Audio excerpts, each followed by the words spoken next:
ইউএসের reading passage ওয়ানে most of the time দুইটা কোশ্চেন টাইপ থাকে, একটা হচ্ছে গ্যাপ ফিলিং আর একটা হচ্ছে true false not given. So যেহেতু এটা ম্যাক্সিমাম সময় একটা নির্দিষ্ট প্যাটার্ন ফলো করে, বাট আমরা ডিফারেন্ট ডিফারেন্ট স্ট্র্যাটেজি ফলো করি। ইভেন ইফ আমাদের যদি আম, এই দুইটা কোশ্চেন টাইপই আমাদের প্যাসেজে থাকে, আমরা তাও বিভিন্ন স্ট্র্যাটেজি ফলো করি। সো আমাদের নিজেদের প্র্যাকটিসের মধ্যে কোনো সিমিলারিটি থাকে না।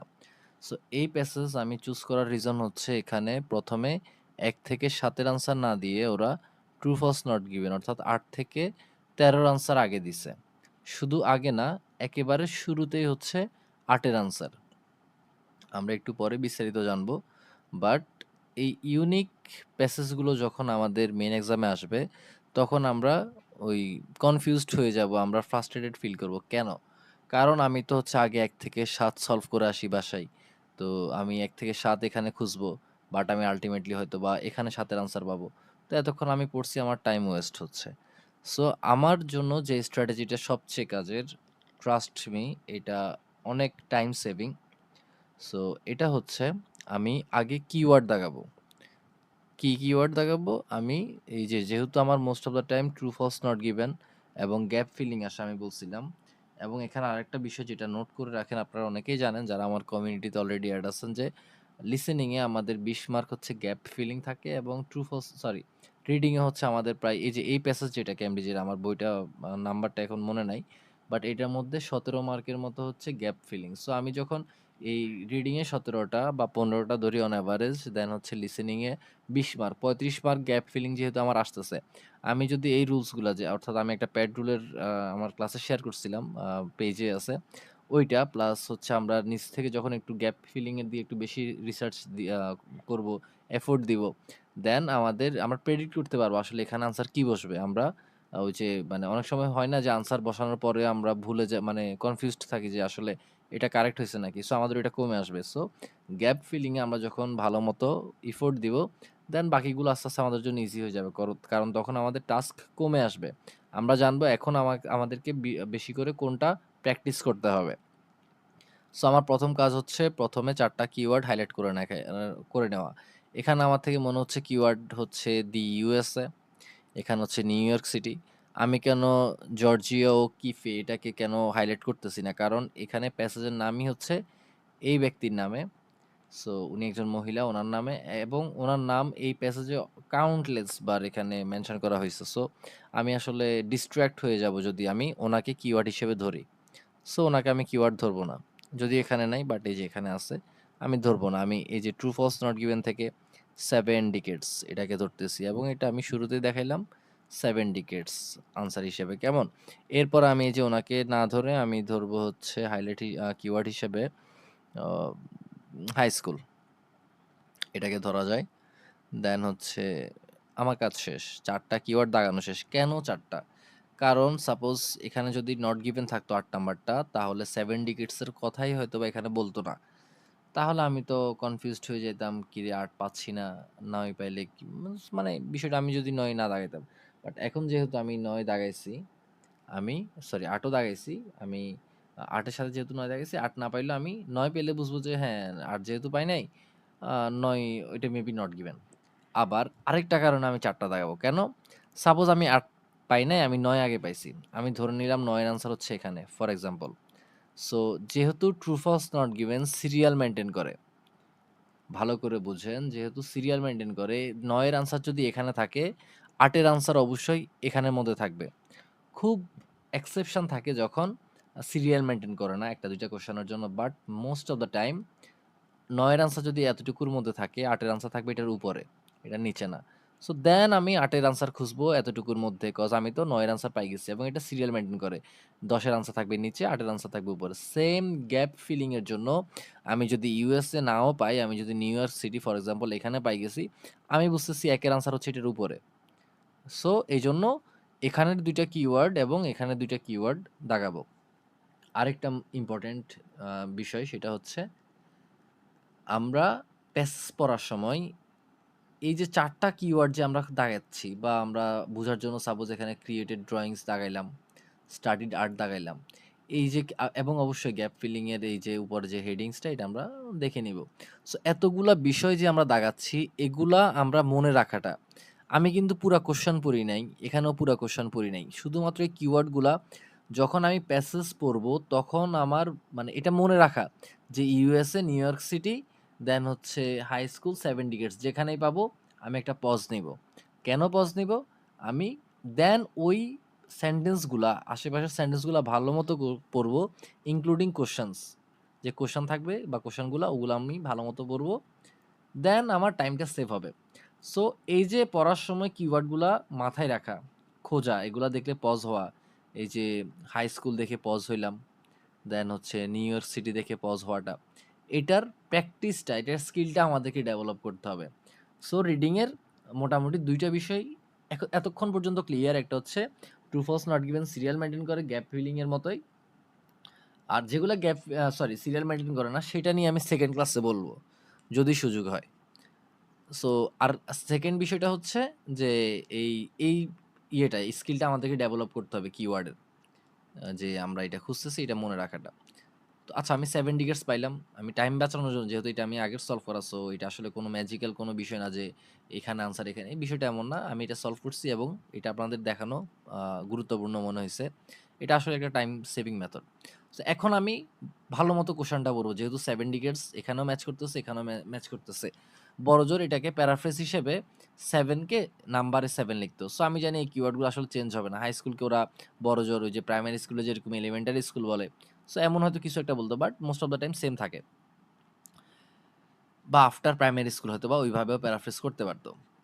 এখন আমি কোশ্চেনটা ভালো মতো পড়বো, কারণ এতক্ষণ আমি যদি কোশ্চেনটা পড়তাম, আমি প্যাসেজ পড়লে কোশ্চেন ভুলে যাইতাম, আবার কোশ্চেন পড়তাম, আমার টাইম ওয়েস্ট হতো। এখন আমি কোশ্চেন পড়লে আমার মনে থাকবে। Georgia O'Keeffe Georgia O'Keeffe style was greatly influenced by the changing fashions in art over the 7 decades of her career. So এই কোশ্চেনটা ইন্টারপ্রেট করলে এমন হয় যে তার স্টাইলটা কিসের স্টাইল, যেহেতু এখানে সে যে সে একজন আর্টের মানে আমেরিকান আর্টের একজন মেজর ফিগার ছিলেন, মেজর ব্যক্তিত্ব ছিলেন, গুরুত্বপূর্ণ ব্যক্তিত্ব। সো তার আর্টের যে স্টাইলটা was greatly influenced by the changing fashions, প্রভাবিত হইছে, অনেক বড়সড়ভাবে প্রভাবিত হইছে by the changing fashions in art. এই আর্টের যেসব ফ্যাশনগুলা পরিবর্তিত ফ্যাশনের দ্বারা এটা প্রভাবিত হইছে over the 7 decades of her career. So আসলে কি তাই? ৭ দশক ধরে চেঞ্জ হইতেই আসছিল। এখানে আমরা এতটুকু পরে বুঝছি যে সে মেজর ফিগার ছিল আর্টের। কে? এই ব্যক্তিটা, মহিলাটা। Remarkably, she remained independent from shifting art trends over her works, and her work. আমি জুম করি, আমি নিজেও দেখতেছি না। যারা এই ভিডিওটা পোর্ট্রেট মোডে দেখতেছেন কাইন্ডলি ল্যান্ডস্কেপ মোডে করে নেন, যাতে আপনারা বিশেষ করে যারা মোবাইলে দেখতেছেন, কজ ফন্টগুলো হয়তো আপনাদের থেকে ছোট লাগতে পারে। And her work stayed true to her own vision. আচ্ছা, সো এতটুকু পড়ে আমাকে বলেন এটার আনসার আপনাদের থেকে কি মনে হচ্ছে? যারা সলভ করছেন, করছেন, যারা করেন নাই তারা বলেন। সো পজ করে হচ্ছে যে এটা সমাধান করে নিতে পারেন। আমি আনসার একটু পরেই বলতেছি, কয়েক সেকেন্ডের মধ্যে বলতেছি।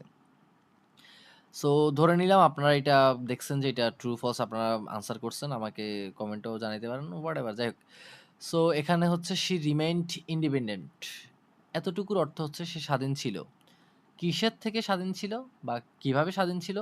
ফ্রম শিফটিং আর্ট ট্রেন্ডস, এই যে পরিবর্তিত চেঞ্জিং ফ্যাশনস, প্যারাফ্রেজিংটা বুঝেন। কিভাবে নোট করবেন?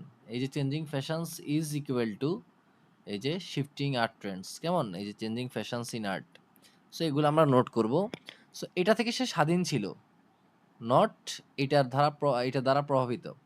সো এই যে স্বাধীন থাকাটা পরিবর্তিত আর্ট ট্রেন্ডস থেকে, এবং তার কাজগুলো তার নিজের কাছে নিজস্ব স্বকীয় ছিল, সত্যতা ছিল তার কাছে, কেমন? সো এটা not true, this is not true, এটা ফলস। এরা বলছে যে এই আর্ট ট্রেন্ড দ্বারা প্রভাবিত হইছে, আর সে এখানে বলছে যে না, সে তো ইন্ডিপেন্ডেন্ট ছিল, স্বাধীন ছিল ফ্রম এই যে শিফটিং আর্ট ট্রেন্ডস থেকে। যদি বলতো যে এই শিফটিং আর্ট ট্রেন্ডস এর সাথে ছিল, কেমন? সে এটার সাথে প্রভাবিত হইছে, ইনফ্লুয়েন্সড হইছে, দেন হচ্ছে আমরা বলতাম যে এটা ট্রু। বাট এটা সে কমপ্লিটলি অপোজিট, সে ছিল স্বাধীন। যারা র‍্যাপ গান করে তারা মাঝে মধ্যে বলে উই আর ইন্ডিপেন্ডেন্ট আর্টিস্ট, অর্থাৎ আমরা স্বাধীন আর্টিস্ট, আমরা কারো দ্বারা প্রভাবিত না, এমন একটা জিনিস ওরা ভাইব নিতে চায়, বুঝাইতে চায়। এখন আমার কাজ হচ্ছে সাথে, সাথে যেহেতু আমি এটা সলভ করে ফেলছি, আমার এটার পরেরটার কিওয়ার্ড দাগায় নেওয়া। অর্থাৎ আমাকে বারবার ৪ টা কিওয়ার্ডই মিলাইতে হবে। এখন আমি এই ব্যক্তিটাকে হাইলাইট করে নিলাম। তাহলে আমার উপরে হচ্ছে ২ টা খুঁজতে হবে আমাকে। রিমেম্বার যে ইউএসএ এবং নিউ ইয়র্ক সিটি আর স্টাডিড আট ক্রিয়েটিং ড্রয়িংস এগুলা খুঁজতে হবে এবং আলফ্রেড স্টিগলিটস এই ব্যক্তিটাকে খুঁজতে হবে। কেমন? পাশাপাশি হাই স্কুল।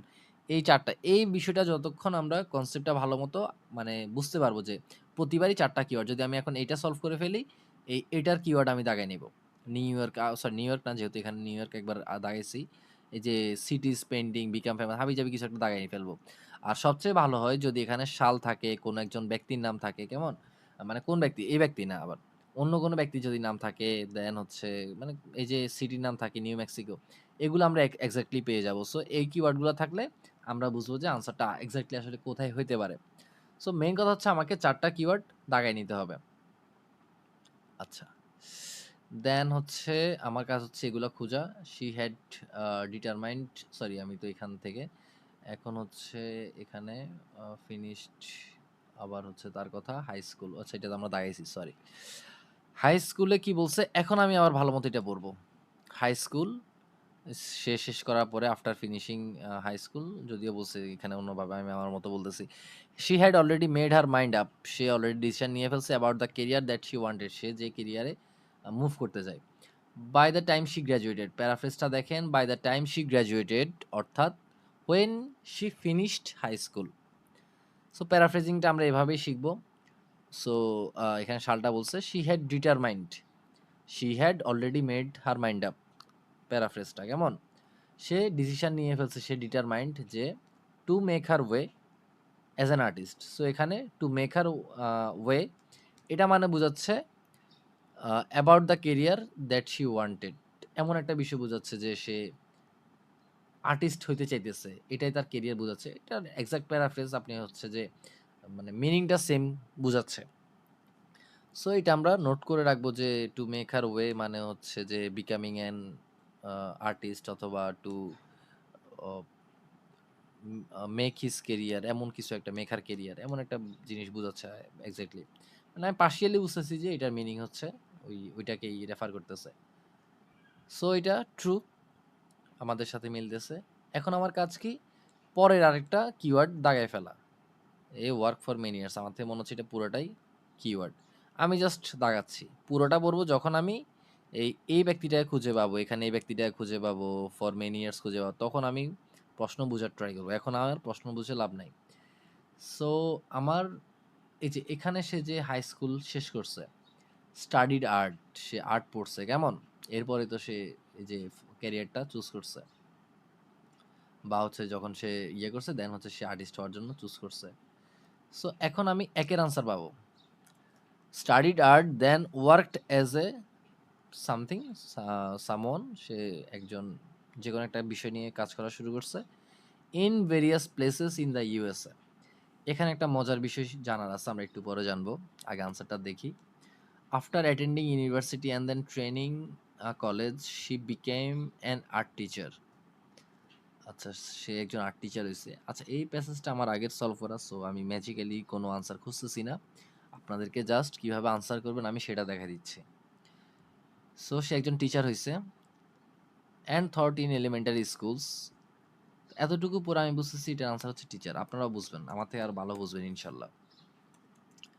টিচার আমি ওই যে ড্র্যাগ করে আনসারটা নিয়ে যেতে পারি মেইন এক্সামে যেভাবে যারা হচ্ছে আমি এটা কাটি তাহলে বুঝবেন। মেইন এক্সাম যারা দিবেন তারা যদি স্পেলিং এরর না চান তাহলে সিম্পলি এটা সিলেক্ট করে এভাবে আনসার হিসেবে নিয়ে যেতে পারবেন। আচ্ছা এটা যতটা না জানা ইম্পর্টেন্ট তার থেকে জানা ইম্পর্টেন্ট এখন এই জিনিসটা আমরা মিলাবো। In various places in the USA এটা কি আসলেই প্যাসেজে এক্সিস্ট করে নাকি?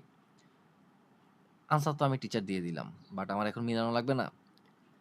And taught in elementary schools, high schools, and colleges in Virginia, Texas, and South Carolina from 1911 to 1918. আমি তো ইউএসএ কোথাও পাই নাই তার মানে কি এটা আনসার না? দেখেন ভেজিটেবলসের কথা যখন থাকবে তখন সরাসরি ভেজিটেবলস না বলে এইভাবে ইউএস এর মতো মেনশন না করে অনেকগুলা ভেজিটেবলসের কথা লিখে দিতে পারে পটেটো দেন হচ্ছে চিন্তা করেন না, কয়েকটা ভেজিটেবলস ওরা এইভাবে লিখে দিবে, পটেটো, দেন অমুক শাক, তমুক ফল, সরি ফল তো ভেজিটেবলস না, কি জানি এটা, সবজি, কেমন? কয়েকটা সবজির নাম সিম, ঢেঁড়স ইত্যাদি লিখে দিবে। সো এই যে বিভিন্ন সবজি লিখে দেওয়া মানে সমান সমান হচ্ছে ভেজিটেবলস। সেম ইউএস এর কয়েকটা জায়গা লিখে দেওয়া মানে ইউএসএ কে বোঝাচ্ছে। আবার সেম আপনাকে ট্রি থাকবে, কিন্তু ট্রি না থাকি কয়েকটা স্পেসিস বলে দিবে। দেন অ্যানিমেল থাকবে, অ্যানিমেল না দিয়ে সরাসরি কয়েকটা অ্যানিমেলসের নাম বলে দিবে। সো এই বিষয়গুলা হচ্ছে প্যারাফ্রেজিং এর আপনারা যত প্র্যাকটিস করবেন এগুলো অনেকে জানেন, অনেকে জেনে যাবেন। আমি জাস্ট আপনাদেরকে দেখাচ্ছি। সো এখন আমার কাজ কি? এতক্ষণ পর্যন্ত যারা ভিডিওটা দেখতেছেন তারা বুঝতেছেন যে নেক্সট কিওয়ার্ডটা দাগায় নেওয়া। নিউ ইয়র্ক দাগাবো না, কেন দাগাবো না সেটা অলরেডি আপনারা জেনে গেছেন। এখানে আমি একবার দাগাইছি। বিকেম ফেমাস এটা দাগাচ্ছি, কজ আমি নিউ ইয়র্ক সিটির আশেপাশে ফরার পেইন্টিং বা এই যে ফেমাস হয়েছে এমন কিছু একটা আমি পাইলে সাথে সাথে পজ হব। পাশাপাশি আমার কাজ কি? পাশাপাশি আমার কাজ হচ্ছে আরও দুইটা কিওয়ার্ড, ওই যে একজন ব্যক্তির হাইলাইট করছি, আলফ্রেড স্টিগলিটস, তাকে খুঁজবো। সো এখান থেকে আমি তাকে খোঁজার ট্রাই করব। During this period O'Keeffe began to experimenting, আচ্ছা, ইউজিং ড্রয়িং, এই যে created drawings using which are exhibited, New York City, আমি নিউ ইয়র্ক সিটি এখানে পাবো, এই যে এখানে নিউ ইয়র্ক সিটি আছে। ডিউরিং দিস পিরিয়ড একই সময়ে বা এই সময়ে O'Keeffe she began to experiment with creating abstract compositions in charcoal. So এখানে কম্পোজিশনস মানে হচ্ছে ড্রয়িংস, এটার অর্থ আমরা জেনে নিব বা প্যারাফ্রেজিং যেটাই হোক। ক্রিয়েটেড, ইউজিং, এখানে বলতেছে এখানে আনসার হবে চারকোল। সো এটা আসলে কোনো ম্যাজিক ফর্মুলা না, আপনারা এটা কনফিউজ হওয়ারও কিছু নাই। আপনারা যখন প্র্যাকটিস করবেন তখন আপনারা আমার আগে বুঝতে পারবেন যে আসলে এটা কেন answer. So which are এক্সিবিটেড in New York city, এটা এখন আমি এটাও মিলাবো। অ্যাটলিস্ট আমি যখন প্রিপারেশন নিচ্ছি তখন এগুলো আমাকে মিলাইতেই হবে। মেইন এক্সামে আমি তাড়াতাড়ি আনসার দিতেই পারবো, তো কারণ ততদিন আমি এক্সাম কখন দিব? যখন আমি prepared. Who showed them art collector and photographer, অমুক ব্যক্তি। আচ্ছা আমি এটারও পাই গেছি, এখানে আনসার টানসার থাকতে পারে এখন বাকিটার। To friend in New York, so এই যে সে ড্রয়িংগুলা করছে, কম্পোজিশনস ইউজিং চারকোল, কয়লা দিয়ে, she send some of this drawing to a friend New York. So এগুলা নিউ ইয়র্কে এক্সিবিট হয়েছে। কীভাবে এক্সিবিট হয়েছে? Stieglitz was impressed and exhibited the drawings later. So but এই যে ড্রয়িংগুলা কিসের তৈরি? In charcoal, using charcoal. এটাই হচ্ছে রেফারেন্স, যে এটা ড্রয়িংসগুলো এটা দিয়ে তৈরি করা হয়েছে। আমার আনসার, আমি এখন এটাকে ড্র্যাগ করে নিয়ে নিই। এর পরবর্তী কাজ কি? এর পরবর্তী আমার আর কোনো কাজ নাই, কজ আমি পরের কিওয়ার্ডটা পাই গেছি, আলফ্রেড স্ট্যাগলিটস। এখন আমি এই ব্যাটা নিয়ে যেটা বলছে সেটা আগে ভালো মতো পড়বো এখানে। Alfred Stieglitz first discovered O'Keeffe's work when she sent some abstract drawings to his gallery in New York. So এখানে বলতেছে যে যখন সে, অর্থাৎ জর্জিয়া কিফি যখন তারে সেন্ড করছে এটা to his gallery. So Georgia O'Keeffe কি আসলেই তারা সেন্ড করছে এবং সে কি তার মাধ্যমে জানছে? শি সেন্ড সাম ড্রয়িং, শিকে Georgia send some of this drawings to a friend, একটা ফ্রেন্ডের কাছে পাঠাইছে।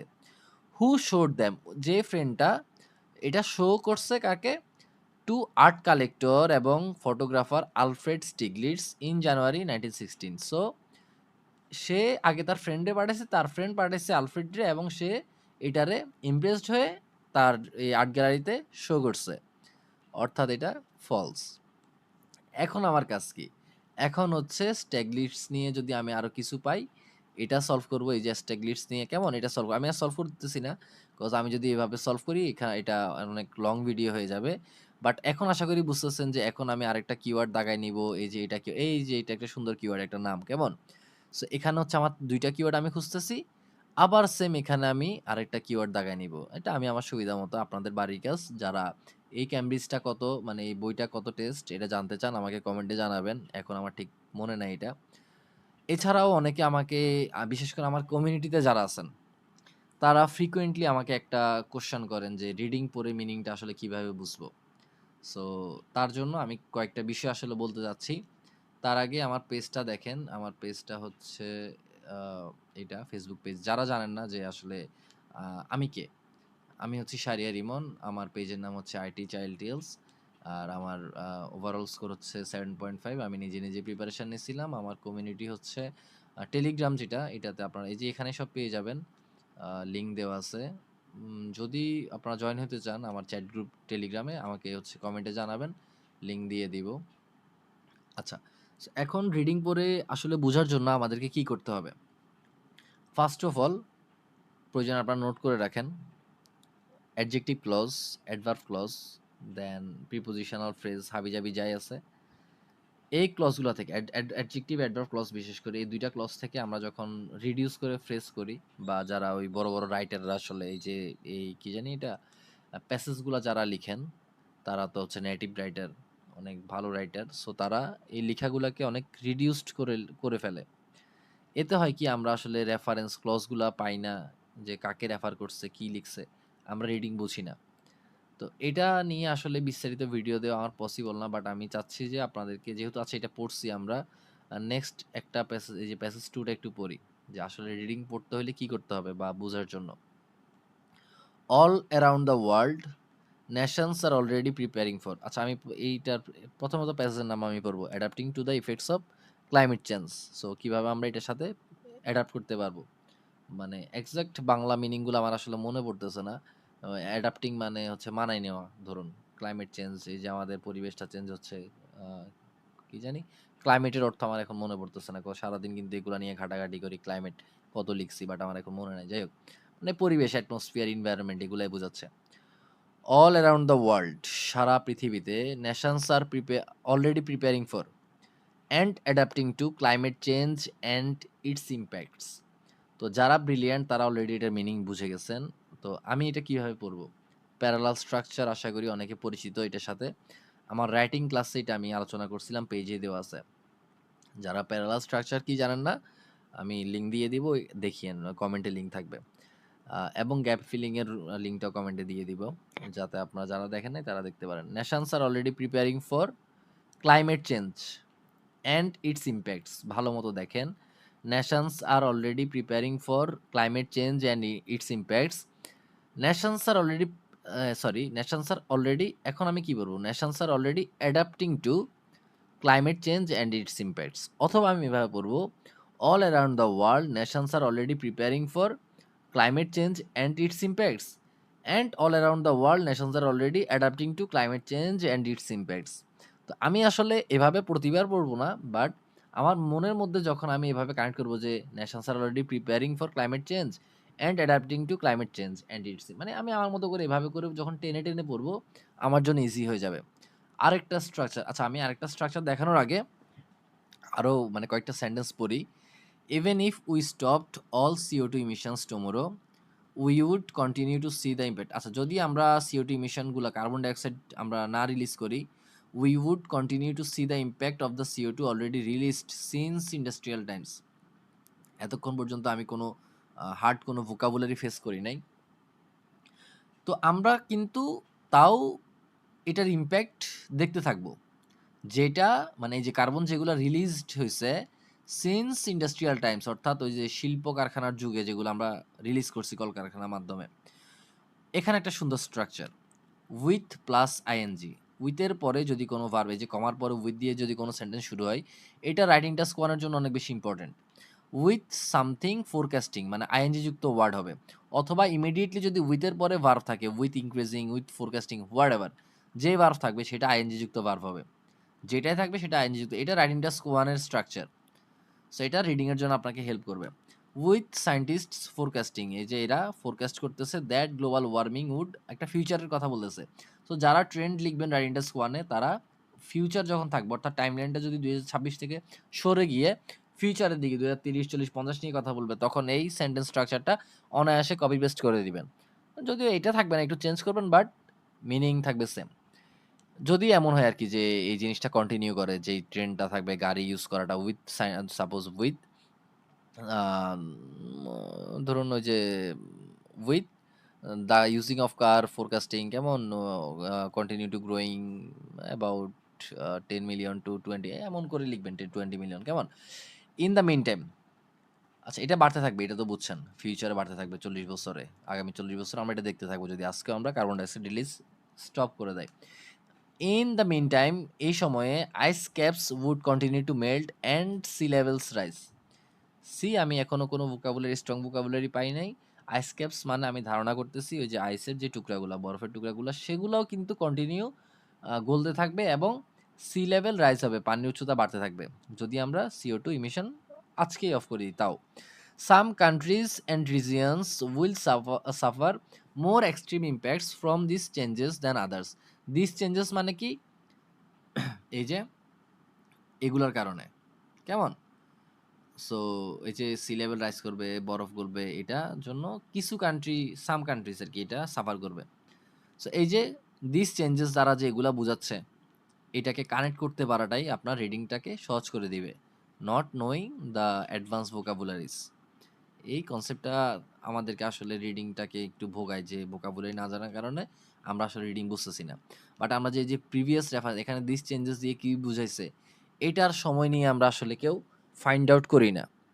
সো আমার কাজ কি থাকবে? আমি যেহেতু একজন সেলফ প্রিপেয়ার্ড স্টুডেন্ট, আমি কোনো টিচারের কাছে যাচ্ছি না, কোচিংয়ের যাচ্ছি না, নিজে, নিজে পড়তেছি। আমার কাজ কি থাকবে? আমার কাজ থাকবে একটু কষ্ট করা। আমি এই প্যাসেজটাকে কপি করে নিবো। ChatGPT-র ইউজেস অনেকে আমার ভিডিও দেখে অনেকে হয়তোবা বুঝছেন কিভাবে ইউজ করব। কিভাবে প্রতিবার একটা হিস্ট্রিতে মানে মানে প্রতিবার একটা কাজের জন্য আমি একটা ইউজ করব। এগুলা হয়তোবা আমি আমার পেজে দেওয়া আছে। না থাকলে আমাকে কমেন্টে জানাবেন। সো এটাকে আমি সিম্পলি নিয়ে যাব ChatGPT-তে নিয়ে কপি পেস্ট করে বলব যে, "যত প্রিভিয়াস রেফারেন্স এইটার মধ্যে ইউজ হইছে আমারে তুমি বোল্ড করে দেখাই দাও। এবং কোনটা দ্বারা কি মিনিং করা হইছে। ফর এক্সাম্পল দিস চেঞ্জেস দ্বারা কোনটাকে বুঝাইছে। এমন যত প্রিভিয়াস রেফারেন্স আছে তুমি আমারে দেখাই দাও।" যখন আপনি এটা বুঝতে পারবেন রিডিং আপনার জন্য ইজি হয়ে যাবে। এখানে কিন্তু কোনো ভোকাবুলারি নাই। মানে যেটা আপনি পারেন না। আমার বিশ্বাস আপনি সবগুলা পারেন। ইভেন যেটা আমি এখানে হয়তো পারি না তাও পারেন। "It's in these places that innovation is thriving." একটা কঠিন ভোকাবুলারি, মানে আমার মনে হচ্ছে, যদিও এটা হচ্ছে অর্থ গ্রো করা। থ্রাইভিং মানে অনেক বেশি পরিমাণে হচ্ছে এটা বোঝানো। বাট এটাও আপনারা অনেকে পারেন। It's in this places that innovation is thriving. So এই প্লেসগুলো আসলে কোনগুলা? এগুলা সেই প্লেসের কথা বলতেছে যেখানে ইনোভেশন মানে প্রযুক্তিগত ইত্যাদি অনেক বৃদ্ধি পাইছে। এরকম বুঝাচ্ছে আরকি। এক্সাক্ট আসলে আমি এক্সাক্ট ট্রান্সলেশনও আমি পারতেছি এমন না। আমি জাস্ট ধারণা করে, করে এগুচ্ছি আরকি। বিষয়টা হচ্ছে এমন। এভাবে পড়বেন। আর আরেকটা স্ট্রাকচার আমি দেখাবো বলছিলাম, এটা একটু পরে দেখাচ্ছি। সেটা সবচেয়ে জোস। সেটা দেখাবো এবং ওই যে কমা-টমার পরে যে আইএনজি যুক্ত এগুলোর জন্য তো অ্যাডজেক্টিভ ক্লজ, অ্যাডভার্ব ক্লজ এগুলা দেখতে বলছি। এগুলা নিজেরা ওই যে এভাবে কপি পেস্ট করে নিয়ে বলবেন যে আমার এগুলা শিখাও, রিডিউস ফ্রম শিখাও। In Miami Beach, Florida, USA, seawater isn't just breaching the island city's walls. Breaching মানে হচ্ছে ওই যে কি জানি? আ ক্ষয় করে ফেলা। সো আইল্যান্ডের ওয়ালগুলা আসলে ক্ষয় করতেছে না। এটা হচ্ছে প্যারালাল স্ট্রাকচারের মতো। Not only breaching but also seeping up through the ground. কেমন? সো এই যে প্যারালাল স্ট্রাকচার গুলা ফাইন্ড আউট করতে পারলে রিডিং একটু আপনাদের থেকে ইজি মনে হবে। এটা আপনারা যখন নিজেরা আসলে প্র্যাকটিস করতে থাকবেন এভাবে, নিজেরাই রিয়ালাইজ করতে পারবেন। আমি জাস্ট প্যাটার্নটা আপনাদেরকে দেখাচ্ছি। কোনো ম্যাজিক শিখাচ্ছি না। So the only way to save the city is to lift it up above the above sea level. তাহলে একটা উপায় হচ্ছে কি যে সিটিটা বা শহরগুলা সি লেভেলের উপরে মুভ করে ফেলা। Starting in the lowest and most vulnerable neighbourhoods. Vulnerable মানে যেগুলা ক্ষতি হওয়ার সম্ভাবনা যে নেবারহুডগুলাতে বেশি। সো এগুলা দিয়ে শুরু করলে, স্টার্টিং ইন দ্য লোয়েস্ট শুরু করলে কি হবে? রোডস হ্যাভ বিন বা শুরু করার পরে roads have been raised by as much as 61 centimetres. So এগুলা রেস্ট করা হইছে। মানে এগুলা দ্বারা শুরু করে ভালনারেবল নেবারহুড এগুলা দিয়ে কাজ শুরু করে রোড লেভেল বাড়াইছে। 61 সেন্টিমিটার উপরে উঠাইছে। দা যাক আমি আর বাকিটা পড়লাম না। এটা পড়ে আসলে আপনারা পারবেন। এগুলা আমার থেকে ভালো আপনারা পারবেন। She knows that they are essential. আচ্ছা, এখানে একটা বিষয় আপনাদেরকে বলি, সেটা হচ্ছে এই যে সেস ইয়ানিরা পিনাডে কি বলছে? হ্যাঁ, পিনেডা। যাই হোক, নামটা একটু হার্ড না?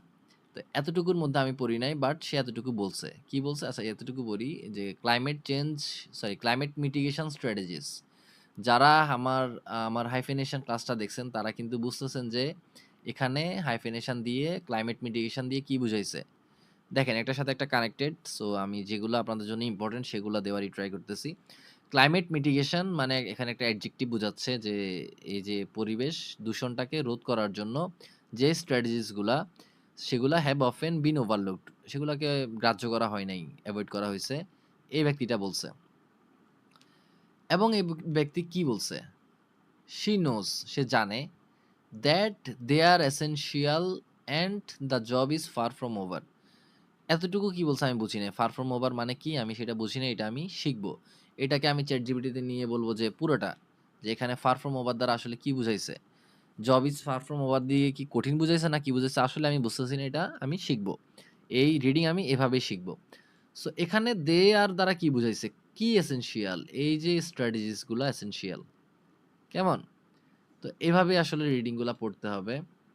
আর আরেকটা যেটা বললাম সেটা আমি, আচ্ছা সেটা ওই মনে হয় আমি ওই প্যাসেজে দেখছি। আপনাদের মেবি টাইম ওয়েস্ট হচ্ছে। Sorry for that. মানে আগে থেকে যদি নোট করে রাখতাম তাহলে হয়তো আপনাদেরকে পটাপট একটার পর একটা দেখায় ফেলতে পারতাম। যাই হোক, সারারাত ঘুমাই নাই। এখন সকাল ৭টা ৭:৩০ বাজে। ভাবলাম যে ভিডিওটা দিই, বিকজ অনেকদিন হচ্ছে দিব, দেওয়া হয় নাই। এটা ইম্পোর্টেন্ট। এটা ভালো করে দেখেন। এটা না, এটার পরেরটা। কোনটা জানি? ওয়েট। এখানে একটা ইম্পোর্টেন্ট জিনিস আছে। কোথায়? হুম, এখানে আছে না হলে যেকোনো একটা জায়গাতে একটা জিনিস আছে। এই যে এখানে। O'Keeffe eventually want to homes in New Mexico. তো আমার রাইটিং ক্লাসটা যারা দেখছেন, অর্থাৎ সেকেন্ড ক্লাস সম্ভবত, মেবি সেকেন্ড ক্লাস রাইটিং এর পেজে দেওয়া আছে। সেখানে একটা উপমা ব্যবহার করছি আমি, যে রবীন্দ্রনাথ ঠাকুর, ওনাকে দিয়ে আমি আমার টপিক সেন্টেন্সটা ডিসক্রাইব করছি। সো এটা জাস্ট একটা এক্সাম্পল, যে আমি যখন এখানে লিখব রবীন্দ্রনাথ ঠাকুরের ২টা ভালো গুণ আছে বা কাজী নজরুল ইসলামের ২টা ভালো গুণ আছে, আমার থেকে আপনারা কি আশা করবেন? আমার থেকে আপনারা আশা করবেন এখন আমি রবীন্দ্রনাথ ঠাকুরের ২টা গুণের কথা বলি বা কাজী নজরুল ইসলামের ২টা গুণের কথা বলি। আপনারা কিন্তু তাদের কোনো দুর্নাম আপনারা আমার থেকে আশা করবেন না। কজ আমি বলছি তাদের ২টা গুণ আছে। যদি না আমি লিঙ্কিং ওয়ার্ড হাউএভার, নেভারদালেস এগুলা দিয়ে বলি দেই যে হাউএভার তাদের খারাপও গুণ আছে।